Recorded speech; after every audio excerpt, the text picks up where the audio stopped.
Comments में ना maximum लोग मुझसे ये एक क्वेश्चन जरूर पूछते हैं कि हम मल्टी कैप कैटेगरी के फंड्स में इन्वेस्ट करें या फ्लेक्सी कैप कैटेगरी में। तो इसका जवाब आज मैं नहीं, डेटा देगा। ये टेबल देखो आप, इसमें ना मैंने मल्टी कैप और फ्लेक्सी कैप इन दोनों कैटेगरीज के एवरेज रिटर्न्स लिए हैं last 1 year, last 3 years, last 5 years and since launch के। और हर एक टाइम फ्रेम में मल्टी कैप कैटेगरी ने अच्छे रिटर्न्स दिए हैं फ्लेक्सी कैप से। सो आई होप ये डेटा देखकर अब आपका जो डाउट है वो तो क्लियर हो ही गया होगा कि कौन सी कैटेगरी इन दोनों में से बेटर है। अब जब कैटेगरी को लेकर क्लैरिटी मिल गई तो अगला सवाल ये है कि मल्टी कैप कैटेगरी में भी तो बहुत सारे फंड्स अवेलेबल हैं, उनमें से कौन सा बेस्ट है इन्वेस्टमेंट के लिए। तो इसके लिए मैंने इस कैटेगरी के टॉप 5 फंड्स पिक करे हैं AUM के बेसिस पर, यानी कि वो 5 मल्टी कैप फंड्स जिनका AUM सबसे ज्यादा है। और वो 5 फंड है Nippon India, Kotak, SBI, HDFC और ICICI prudential multi cap funds. बाकी यहाँ मैंने इन पांचों फंड्स की कुछ और एक दो बेसिक डिटेल्स जैसे कि launch date and expense ratio भी आप सबके लिए लिखा हुआ है, तो एक बार वीडियो पॉज करके आप ये डेटा भी देख सकते हो। अच्छा, एक और इंटरेस्टिंग फैक्ट बताती हूँ, इन पांचों में से 4 फंड्स ऐसे हैं जिन्होंने पिछले 5 साल में 100% से भी ज्यादा के एब्सोल्यूट रिटर्न्स दिए हैं। इनमें से एक ने तो 135% के भी एब्सोल्यूट रिटर्न्स दिए हैं। तो वीडियो को पूरा जरूर देखना एंड तक, ऐसे ही और इंटरेस्टिंग डेटा के लिए। आज इस वीडियो में मैं इन पांचों फंड्स का डिटेल्ड कंपैरिजन करूंगी डिफरेंट पैरामीटर्स के बेसिस पर। टोटल ये 5 राउंड्स होंगे कंपैरिजन के। हर राउंड में डिफरेंट फैक्टर्स होंगे कंपैरिजन के लिए। जो फंड सबसे बेस्ट परफॉर्मिंग होगा उसे मैं ग्रीन मार्क करती हुई चलूंगी और एंड में जिस भी फंड पर सबसे ज्यादा ग्रीन मार्क्स आएंगे वही हमारा बेस्ट मल्टी कैप फंड होगा इन्वेस्टमेंट के लिए। तो चलो अब वीडियो को शुरू करते हैं और सबसे पहले एक बार ब्रीफ में ये समझ लेते हैं कि मल्टी कैप फंड्स होते क्या है और किन इन्वेस्टर्स के लिए सबसे ज्यादा सुटेबल रहते हैं। देखो, सेबी की गाइडलाइंस के अकॉर्डिंग मल्टी कैप फंड्स को कम से कम 75% पैसा इक्विटीज में इन्वेस्ट करना होता है और बाकी का बचा हुआ 25% फंड मैनेजर अपनी मर्जी से कहीं भी इन्वेस्ट कर सकता है। अब ये जो 75% पैसा इक्विटीज में इन्वेस्ट करना होता है ना, इसको इक्वली डिवाइड किया जाता है 3 हिस्सों में और फिर 25% लार्ज कैप में, 25% मिड कैप और 25% स्मॉल कैप कंपनी के स्टॉक्स में इन्वेस्ट होता है। पॉइंट ये आता है कि किन लोगों के लिए फंड सबसे ज्यादा सुटेबल रहते हैं। तो देखो, अगर आपका इन्वेस्टमेंट अमाउंट कम है या फिर आपको एक सिंगल फंड में ही लार्ज, मिड और स्मॉल कैप तीनों कैटेगरीज का एक्सपोजर चाहिए, तो ये फंड्स आपके लिए बेस्ट चॉइस है। इसके अलावा अगर आप ज्यादा रिस्क नहीं लेना चाहते और mid and small cap category के क्लोज रिटर्न्स चाहते हो कि उतने नहीं तो एटलीस्ट उसके राउंड अबाउट रिटर्न्स आपको मिल जाए, तो भी मल्टी कैप फंड्स एक अच्छा ऑप्शन है। क्योंकि मल्टी कैप के and small and mid cap category के डिफरेंट टाइम पीरियड्स के एवरेज रिटर्न्स अगर मैं आपको दिखाऊं तो बस 2-3% का ही फर्क है। ये डेटा आप यहाँ पर इस टेबल में देख सकते हो एक बार वीडियो को पॉज करके। अब एक और इम्पोर्टेंट पॉइंट आता है, वीडियो में ना आगे जितना भी डेटा मैंने लिया है वो सिर्फ लास्ट 5 इयर्स का ही लिया है। अब ऐसा इसलिए क्योंकि 11 सितंबर 2020 को सेबी का एक सर्कुलर आया था जिसमें मल्टी कैप फंड्स के इक्विटी एलोकेशन को 65% से बढ़ाकर 75% कर दिया गया था। इससे पहले मल्टी कैप फंड्स पर कोई रेस्ट्रिक्शंस नहीं थी कि इतना लार्ज कैप में इन्वेस्ट करना है, इतना मिड में और इतना स्मॉल में। सिर्फ एक ही कंडीशन थी कि 65% पैसा इक्विटीज में इन्वेस्ट होना चाहिए, बस यही कंडीशन थी। अब इससे हो क्या रहा था कि ज्यादातर फंड मैनेजर्स ना सेफ रहने के लिए मैक्सिमम पैसा लार्ज कैप में इन्वेस्ट कर देते थे, इसलिए डाइवर्सिफिकेशन का फुल बेनिफिट इन्वेस्टर्स को नहीं मिल पाता था। देन सेबी ने फिर ये सर्कुलर निकाला सितंबर 2020 में जिसमें ये बोला गया कि एक मार्केट कैप में मिनिमम 25% इन्वेस्टमेंट करना मैंडेटरी है। तो इसलिए वीडियो में आगे सब कंपैरिजन के लिए लास्ट 5 इयर्स का ही डेटा लिया है ताकि एक अच्छा और फेयर एनालिसिस हो सके। तो चलो शुरू करते हैं अपना कंपैरिजन फर्स्ट राउंड से, जिसमें मैं इन पांचों फंड्स के ट्रेलिंग रिटर्न्स का कंपैरिजन करूंगी। पहले मैं इन पांचों फंड्स को इनके कैटेगरी एवरेज और इनके बेंचमार्क निफ्टी 500 मल्टी कैप 50:25:25 से कंपेयर करूंगी और इसके बाद इन सभी को एक दूसरे से भी कंपेयर करूंगी ताकि एक डीप और कंप्लीट एनालिसिस हो सके और आपको इसके अलावा किसी और वीडियो पर जाने की जरूरत ही ना पड़े। तो देखो, पिछले एक साल में कोटक और ICICI इन दोनों फंड्स ने अपने कैटेगरी एवरेज और बेंचमार्क दोनों को बीट किया है और अच्छे 3-4% के मार्जिन से बीट किया है। फिर निपॉन इंडिया जो है वो अपने बेंचमार्क को तो बीट कर पा रहा है लेकिन कैटेगरी एवरेज के रिटर्न्स को नहीं बीट कर पा रहा। इसके बाद 3 साल का पीरियड अगर हम देखें तो कोटक मल्टी कैप और ICICI प्रूडेंशियल और निपॉन, इन तीनों फंड्स ने अपने कैटेगरी एवरेज और बेंचमार्क दोनों को बीट किया है। तो यहाँ पर इन तीनों को मैं ग्रीन मार्क कर रही हूँ। उसके बाद 5 साल का टाइम पीरियड देखें तो इसमें तो बस 2 ही ऑप्शंस हैं, निपॉन और ICICI, और इन दोनों ने बेंचमार्क और कैटेगरी एवरेज से फार बेटर रिटर्न्स दिए हैं। तो अब इन पांचों फंड्स का कंपैरिजन कैटेगरी एवरेज और बेंचमार्क से तो हो गया, अब इन्हें एक दूसरे से और कंपेयर करके देखते हैं। तो देखो, अगर हम पिछले एक साल का डेटा देखें तो कोटक मल्टीकैप फंड ने इन पांचों के कंपैरिजन में सबसे ज्यादा रिटर्न्स दिए हैं 7.26%। अगर आप बाकी फंड्स का देखोगे तो आईसीआईसीआई प्रूडेंशियल को छोड़कर बाकी तीनों फंड्स के रिटर्न्स ऑलमोस्ट ना के बराबर ही हैं। इसके बाद पिछले 3 साल के रिटर्न्स देखें तो यहाँ भी कोटक ही सबसे आगे है 20.33% रिटर्न्स। इसके बाद सेकंड नंबर पे आईसीआईसीआई है और थर्ड नंबर पे निप्पॉन इंडिया है। फिर 5 साल का पीरियड भी देखें तो कोटक, एसबीआई और एचडीएफसी, इन तीनों के रिटर्न्स तो अवेलेबल ही नहीं है।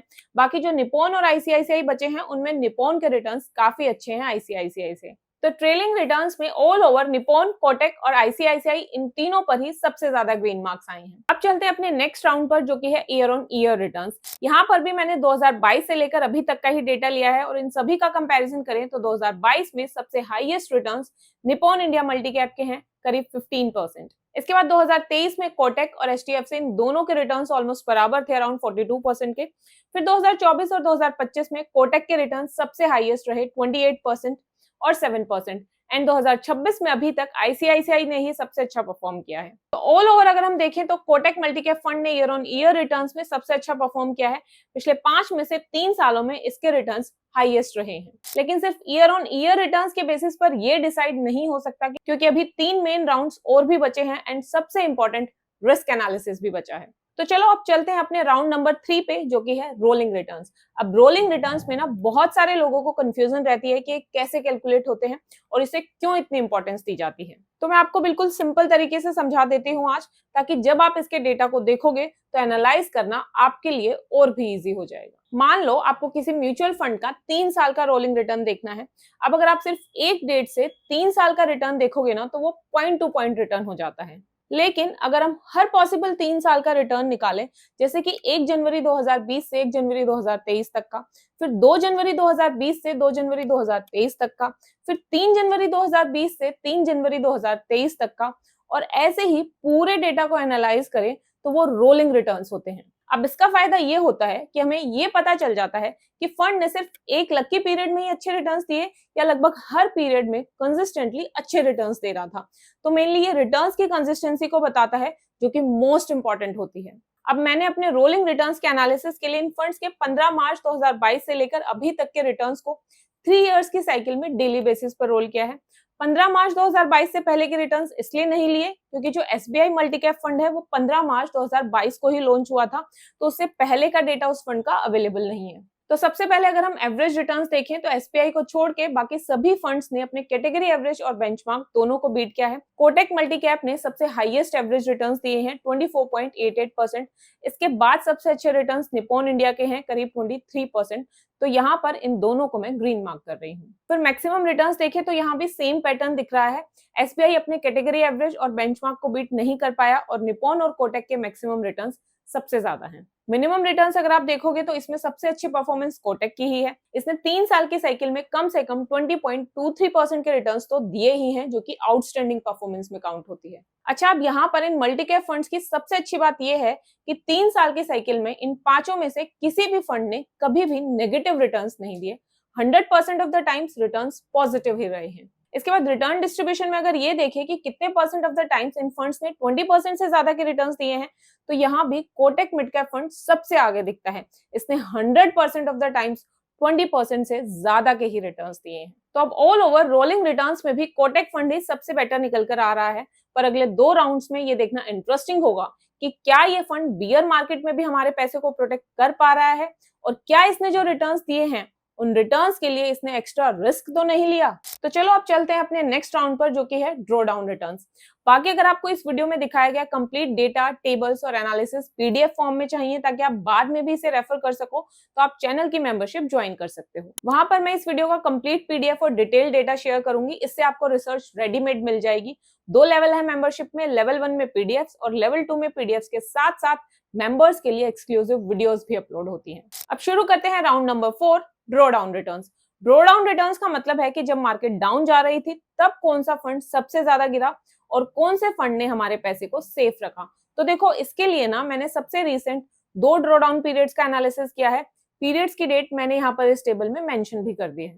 तो सितंबर 2024 वाले डाउन मार्केट में सबसे ज्यादा कोटक मल्टी कैप फंड ही गिरा है 18.65% और सबसे कम एसबीआई गिरा है करीब 12.44%। इसके बाद नवंबर 2025 वाली डाउन मार्केट में सबसे ज्यादा एचडीएफसी फंड गिरा है 12.69% और सबसे कम आईसीआईसीआई फंड गिरा है करीब 9.72% से, और इसके बाद कोटक सबसे कम गिरा है 10.40% से। तो कोटक फंड जो पिछली डाउन मार्केट में सबसे ज्यादा गिरा था वो यहाँ पर थोड़ी बेटर प्रोटेक्शन दे रहा है, लेकिन ऑल ओवर इस राउंड में कोटक फंड थोड़ा पीछे रह गया है। मतलब रिटर्न्स तो इसके अच्छे रहे हैं, लेकिन फिर ये रिस्की भी है क्योंकि बियर मार्केट में डाउन भी जा रहा है। बाकी बेस्ट फंड का फाइनल डिसीजन अभी रिस्क एनालिसिस के बाद ही होगा, जो कि सबसे इंपॉर्टेंट होता है। तो अब चलते हैं हमारे लास्ट राउंड पर, राउंड नंबर 5। इसमें मैं इन पांचों फंड्स का डिफरेंट रिस्क पैरामीटर्स जैसे कि alpha, beta, standard deviation, Sharpe ratio, इन चारों के बेसिस पर कंपैरिजन करूंगी। शुरू करते हैं अल्फा से। अल्फा से हमें ये पता लगता है कि एक म्यूचुअल फंड ने अपने बेंचमार्क के कंपैरिजन में कितने एक्स्ट्रा रिटर्न्स दिए हैं। Higher the alpha better the fund is. तो इन पांचों फंड्स में सबसे ज्यादा अल्फा कोटक का है 4.29, तो यहाँ पर इस फंड को मैं ग्रीन मार्क कर रही हूँ। अब बात करते हैं बीटा की। बीटा हमें ये बताता है कि एक फंड अपने बेंचमार्क के कंपैरिजन में कितना कम या ज्यादा वोलेटाइल है। Lower the beta better the fund is. अब हमारी इस लिस्ट में सबसे कम बीटा है एसबीआई का 0.81, तो यहाँ पर मैं इस फंड को ग्रीन मार्क कर रही हूँ। अब बात करते हैं स्टैंडर्ड डेविएशन की। स्टैंडर्ड डेविएशन से हमें ये पता लगता है कि किसी भी फंड के रिटर्न्स उसके एवरेज रिटर्न से कितने ऊपर या नीचे जाते हैं। Lower the standard deviation much better, stable and predictable the fund is.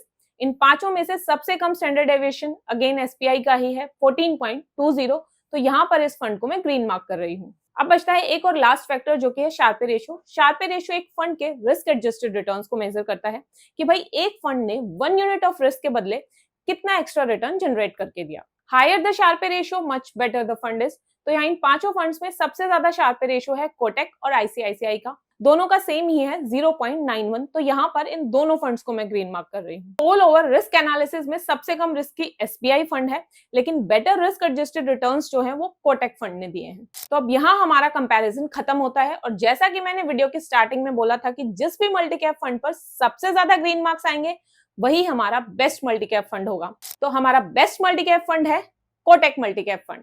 अब जल्दी से कमेंट करके बताओ कि आपको ये कंपैरिजन कैसा लगा और नेक्स्ट वीडियो में मैं किस कैटेगरी के फंड्स का कंपैरिजन करूं। Thank you so much for watching. See you guys in next video.